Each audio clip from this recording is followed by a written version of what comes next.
نړیوالې ټولنې ته د طالب وزیر غاښ ماتونکی او زبردست ځواب.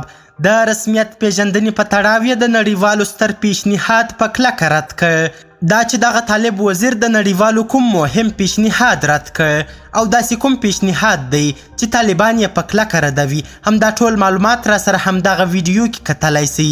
سلامونه قدرمنو لیدونکو، زموږ مشال پریس یوټیوب چینل ته ښه راغلاست.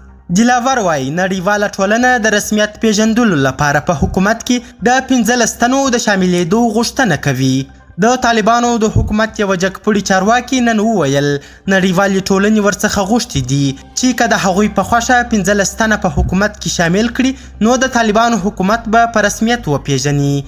د تیلو او پترولیمو سرپرست وزیر شهاب الدین دلاور دا خبره د 2020 کال د فبروري په 29مه نیټه د امریکا او طالبانو ترمنځ د دوحې د تړون د 2مې کلیزې په مناسبت غونډه کې وکړه. دا وویل په پیل کې نړیوالې ټولنې د 8 تنو نومونه ورکړي وو، وروسته یې 11 ته زیات کړل او اوس یې خپل لیست 15 کسانو ته رسولی دی.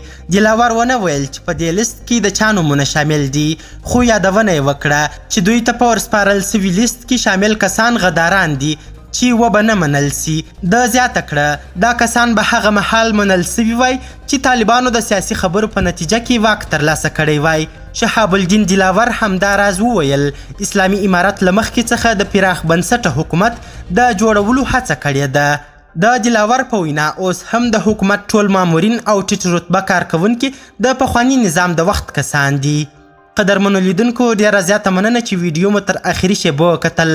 تاسې د شهاب الدین دلاور د دغه څرګندونو په اړه څه نظر لرئ؟ خپل نظریات را سره همدغه ویډیو کې شریک کړئ او زموږ همدغه مشال پریس یوټیوب چینل هم سبسکرایب کړئ. تر بیا او بل ویډیو ښه وخت او ښې چارې د الله په امان.